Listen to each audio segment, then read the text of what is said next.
They laughed at the quiet janitor that morning, but had no idea the building had already recognized him.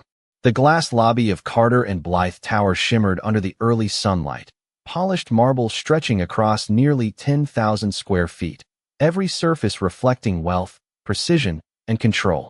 Employees moved quickly, heels clicking, voices low, badges swiping through secured gates without hesitation. And then there was Robert Hayes, 60 years old, gray hair neatly combed, pushing a worn janitor cart that squeaked just slightly with every step. Most people didn't notice him. They never did. To them, he was part of the background, like the hum of the air conditioning or the reflection on the glass walls. But that morning, something shifted. Robert didn't turn toward the maintenance hallway like he always did. Instead, he walked straight past it, heading toward the restricted executive corridor, the one marked clearly with bold red letters. Authorized personnel only. The subtle alarm light above the doorway flickered once. A few heads turned. That was all it took. "Excuse me." A sharp voice cut through the space like a blade. Emily Carter, 35, impeccably dressed, heels echoing with authority as she approached. Her tailored navy suit fit perfectly, her posture even more precise. She didn't raise her voice. She didn't need to. The entire lobby seemed to pause around her. "That area isn't for you," she said, her eyes scanning Robert from head to toe, lingering just long enough to make the message clear. A few nearby employees exchanged glances, subtle smiles forming. Robert stopped. Slowly, he turned his head, meeting her gaze for just a second. His expression didn't change. No apology, no confusion, just calm. "You should really stay where you belong," Emily added, softer this time, but somehow louder. The words hung in the air, heavier than before. The room leaned in, waiting for him to react. But Robert didn't argue. He didn't defend himself. Instead, he gave a small nod, almost respectful, and shifted his grip on the handle of his cart. For a moment, it looked like he might turn back, like he would disappear again into the background where everyone expected him to stay. But he didn't. He stepped forward, one quiet step toward the restricted doors, and the light above them flickered again. The second that light flickered, the entire rhythm of the lobby changed. Conversations faded mid-sentence, footsteps slowed, and even the distant hum of the elevators seemed to soften as attention shifted toward the restricted corridor. Emily Carter's expression tightened, just slightly, but enough for those closest to notice. "I am going to need you to step back," she said, her voice still controlled, but now edged with something sharper, something less certain. Robert Hayes did not stop. His pace remained steady, measured, as if he had walked this exact path 1,000 times before. The wheels of his janitor cart rolled quietly behind him, leaving faint tracks across the polished marble, tracks that disappeared almost as quickly as they formed. A security guard near the entrance straightened his posture, hand hovering near his radio, waiting for a clear command that had not yet come. "Sir," the guard called out, louder this time. "That area requires executive clearance." A few employees shifted uncomfortably, their earlier amusement dissolving into curiosity. One of them whispered, "What is he doing?" Another responded, "He is about to get himself fired." But Robert did not look at them. He did not look at Emily. His attention was fixed on the door ahead, a seamless panel of reinforced steel and glass that reflected his figure back at him, small, quiet, unremarkable. For a brief moment, he paused, not out of hesitation, but as if acknowledging something unseen. His hand moved slowly, deliberately, reaching into the pocket of his worn uniform. Emily took a step forward, her heels striking the floor with a sharper echo now. "Enough," she said, louder than before, the authority in her voice returning, or at least trying to. "This is not a suggestion. You need to turn around." The room held its breath. Robert's fingers closed around a small object inside his pocket. He pulled it out, revealing a simple, unmarked keycard, its surface worn from years of use. There was nothing impressive about it. Nothing that suggested power or importance. Just a piece of plastic. He held it for a second, almost thoughtfully, before lifting it toward the scanner beside the door. Emily's voice cut in again, faster this time. "Do not even think about." The card met the sensor. A soft electronic tone echoed through the corridor. And then, without hesitation, the system responded. "Beep. Access granted." The sound of that single tone did not just unlock the door, it shifted the entire atmosphere of the building. The steel panel released with a soft mechanical click, sliding open just enough to reveal the dimly lit executive corridor beyond, a space reserved for those whose names carried weight. No one moved. No one spoke. Even Emily Carter seemed frozen for half a second, her confidence interrupted by something she could not immediately explain. That should not be possible, she said, her voice quieter now, the sharp edge replaced by uncertainty. The security guard glanced at his tablet, tapping quickly, his brow furrowing deeper with each second. I do not have him in the system, he muttered, more to himself than anyone else. But the door was open, and Robert Hayes stepped through it without hesitation. His cart followed behind him, wheels rolling softly across the threshold as if they had always belonged there. Inside, the corridors stretched long and silent, lined with glass offices and polished steel doors, each one requiring a higher level of clearance than the last. Behind him, the lobby remained suspended in disbelief. Emily recovered first, her heels striking the floor again as she moved forward, faster now, determination replacing doubt. Stop right there, she called out, stepping up to the doorway but not crossing it. Something held her back. Maybe it was the system. Maybe it was the way Robert did not even acknowledge her presence. He stopped again, but only briefly, as if allowing the moment to catch up. Then, with the same calm precision, he reached for the next panel. This one had no visible handle, no simple scanner. A numeric keypad glowed faintly on its surface. The kind of door that only a handful of executives could access. Emily's voice came again, tighter now. You are going to regret this. Whatever you think you are doing, it ends now. But Robert did not look back. His fingers moved across the keypad with quiet certainty, pressing a sequence that did not hesitate, did not falter. The system paused, as if considering. Then another sound echoed, deeper this time, more final. Click. The second door unlocked.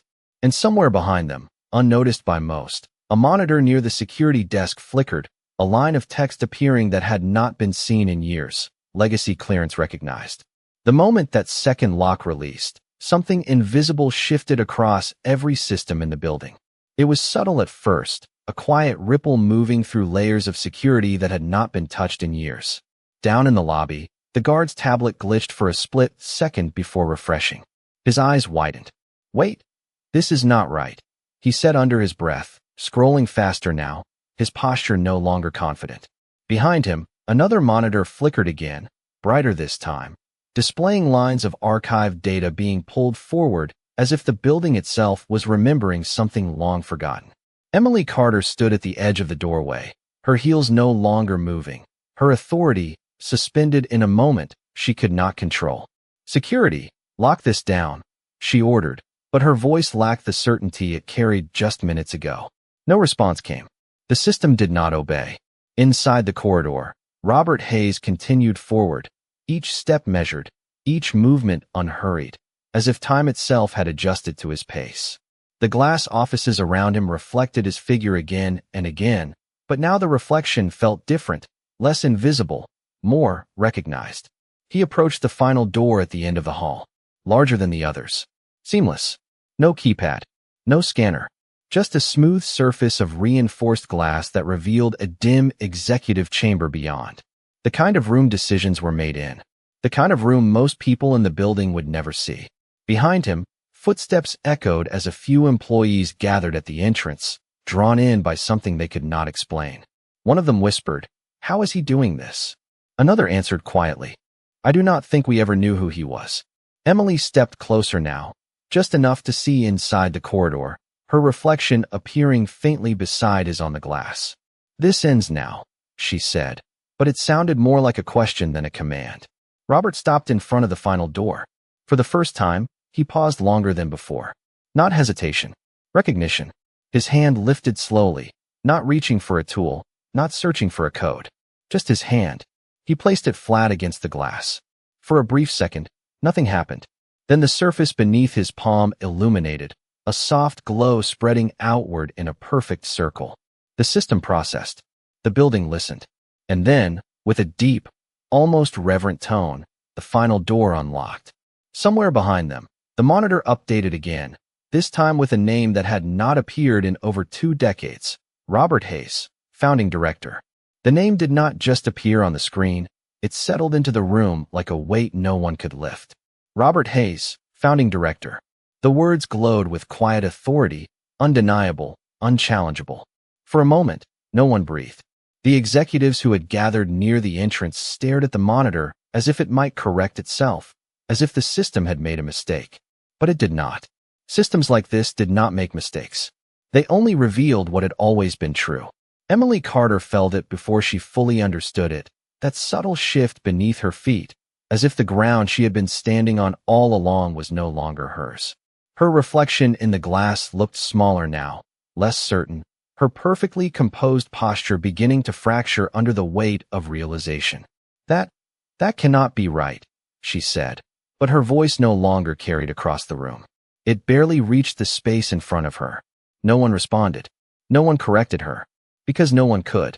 Inside the executive chamber, the lights adjusted automatically as Robert stepped in, illuminating the space with a soft, deliberate glow. The room was vast, nearly 2,000 square feet, lined with dark wood panels and floor-to-ceiling windows that overlooked the city. At the center stood a long table, polished to a mirror finish, surrounded by chairs that had held power for years. Robert moved through it slowly, not as a visitor, but as someone returning to a place that had once been entirely his. His hand brushed lightly against the edge of the table, fingers tracing a path worn only by memory. Behind him, the door remained open, and the others stood frozen at the threshold, unwilling to step inside without permission they had never needed before. One of the senior executives leaned toward the security guard, his voice barely above a whisper. "How long has that name been in the system?" The guard swallowed, eyes still locked on the screen. "Since the building was first registered, 23 years ago." The words echoed in the silence. 23 years. Longer than most of them had even worked there. Longer than Emily had held her position, her authority, her certainty. Robert finally turned back toward them, his expression calm, unchanged, as if none of this surprised him at all. His eyes moved across the room, not judging, not accusing, just observing. And when his gaze settled on Emily, it was not anger they saw. It was something far more unsettling. Recognition. "Strange," he said quietly, his voice carrying without effort. "How quickly people forget who built the doors they are so eager to close." The room did not respond. It could not, because in that moment, every title, every position, every assumption they had made about him began to fall apart. No one moved to sit. No one dared to claim the chairs that had always felt like theirs. The long table stretched between them like a line that had just been redrawn, separating assumption from reality. Robert Hayes stood at its edge, not at the head, not at the center, but in a place that suggested he did not need positioning to be recognized. The room adjusted to him, not the other way around. Emily Carter remained near the doorway, her posture still upright, but the certainty that once defined her now slipping through small, almost invisible cracks. She looked around, searching for someone to restore order, someone to confirm that this moment could still be controlled. But the executives avoided her eyes. The security guard had stepped back entirely, his tablet lowered, as if it no longer belonged in his hands. "If this is some kind of error," Emily began, her voice measured but no longer commanding, "it can be corrected." The words sounded rehearsed, like something she had said 100 times before in situations she fully understood. But this was not one of them. Robert turned slightly, his gaze resting on her again, not with confrontation, but with a quiet patience that made her words feel smaller before they even settled. "Systems reflect design," he said calmly, "and design reflects intent." His voice carried evenly across the 2,000 square feet, filling the space without force. "Errors do not last this long." A faint shift moved through the group, not physical, but internal, as if each person was recalculating their place in the room. One of the senior executives, a man who had held his position for over a decade, finally stepped forward, just a fraction. "Mr. Hayes," he said carefully, testing the name. "We were not aware." He stopped, the sentence unable to finish itself. Because awareness was not the issue. Assumption was. Robert gave a slight nod, acknowledging the attempt without validating it. "You were not meant to be," he replied. There was no accusation in his tone, no resentment. Just fact. He moved along the edge of the table, his hand resting lightly on the surface again, as if grounding himself in something familiar. This building was designed to run without me, he continued, but not without what I built into it. His eyes lifted toward the glass walls, toward the systems embedded behind them, unseen but always present. Access, recognition, control, none of it was removed. Only forgotten. The word lingered. Forgotten. Behind him, the open doorway framed the hallway, where employees still stood watching, drawn closer now, their earlier confidence replaced by a quiet tension. Emily took a small step forward, almost involuntary. "Why would you hide something like that?" she asked, the question slipping out before she could stop it. For the first time, Robert paused longer than a breath. Not because the answer was difficult, but because it mattered. He looked at her, truly looked this time, and the room seemed to narrow around that single exchange. "Because," he said softly, "the only way to see how people treat power is to take it away and watch what they do without it." And in that moment, the silence that followed felt heavier than anything that had been said before. The silence did not break. It deepened, stretching across the room until it felt like even the air was waiting for something to shift. No one challenged him. No one questioned him again. Because the answer he had given was not just an explanation, it was a mirror, and each of them saw themselves in it whether they wanted to or not. Robert Hayes moved slowly along the length of the table, his presence steady, unhurried, as though time inside this room followed a different rule.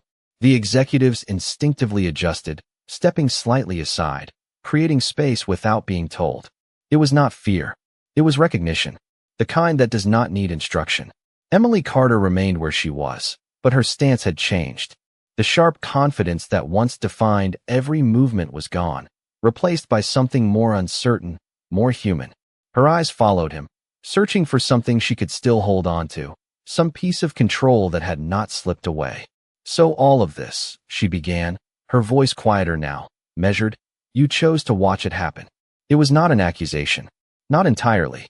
It was a question that carried weight. Robert stopped again, this time near the head of the table, though he still did not take the seat. He rested his hand lightly against the back of the chair, fingers still, his gaze lifting toward the window where the city stretched endlessly beyond the glass. "I chose to see it clearly," he replied. The difference mattered. A subtle shift passed through the room, almost imperceptible, but enough to change the way people stood, the way they looked at one another. One of the younger executives lowered his eyes, as if replaying moments he had not considered important before. Another adjusted his tie, though it no longer seemed to carry the same weight it had just minutes ago. Emily took a step forward, closer now, crossing a boundary she had hesitated to approach before. "And what did you see?" she asked. The question lingered, fragile but necessary. Robert turned back toward her, his expression calm, but there was something deeper now, something that had been waiting beneath the surface all along. Not anger, not disappointment, just truth. "I saw doors being used to separate people," he said slowly, each word deliberate. "Not to protect what matters, but to decide who deserves to matter." No one interrupted. No one could, because the words settled into the room with a quiet finality. His eyes moved across the group once more, not lingering on anyone for long, but touching each of them just enough. "And I saw how easy it was," he continued, "for people to forget that every door was built by someone who understood both sides of it." The room held that thought in silence. Behind them, the open corridor remained still, the building itself almost listening. And in that moment, something else began to change, not in the system, not on the screens, but in the people standing there, as if the roles they had carried so confidently were no longer quite as solid as they once believed.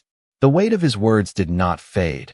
It settled deeper, reshaping the space in a way no one could ignore.